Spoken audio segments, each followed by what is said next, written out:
This is the War Brief Daily for August 9th, 2026. Over the last 24 hours, the verified picture is narrow.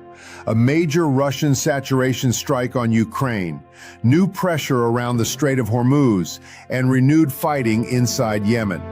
No recycled headlines, no padding. First, Ukraine.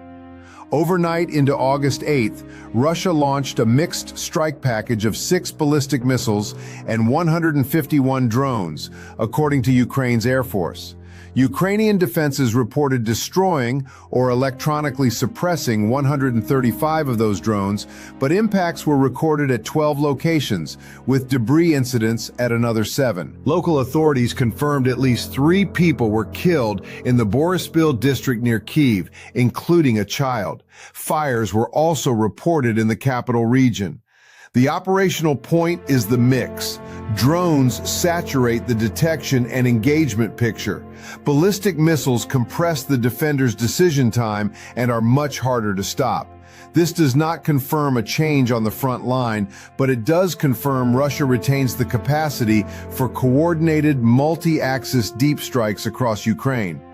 There are also Russian-aligned claims that commercial vessels and port-linked infrastructure were hit near Odessa and Chornomorsk.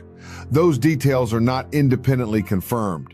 If verified, this would matter well beyond the immediate damage. Attacks on shipping and port infrastructure raise insurance costs, threaten Ukraine's export routes, and expand the war's effect into the Black Sea commercial picture. Second, the Strait of Hormuz. Iranian officials and the Islamic Revolutionary Guard Corps publicly linked a return to normal passage through the strait to Iranian conditions. Reporting also points to an arrangement under discussion with Oman, though higher-level approval reportedly remains unresolved. The messaging is confirmed. Specific claims of ship attacks, vessel damage, or responsibility are not settled and should be treated accordingly. But Hormuz is a global energy choke point. Even ambiguous coercion can alter tanker routing, raise insurance premiums, drive naval deployments, and move energy markets.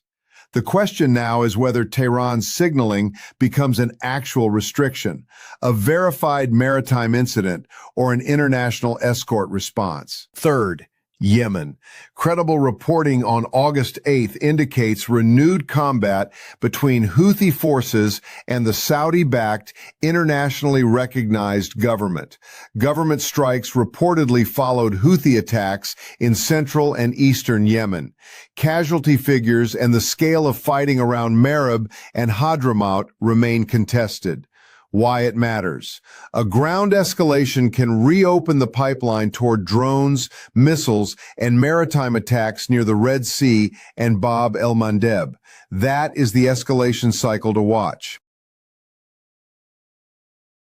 Elsewhere, Taiwan's Han Kuang exercise remains underway, but no independently verified new Chinese kinetic escalation met the threshold for this brief. Sudan and the Sahel also produced no sufficiently verified major operational development in this window. Watch Ukraine's next battle damage assessment, any confirmation from the Black Sea, verified shipping advisories around Hormuz, and whether Yemen's ground fighting spills back toward the Red Sea. That's your War Brief Daily for August 9th. No spin, no noise, just intel.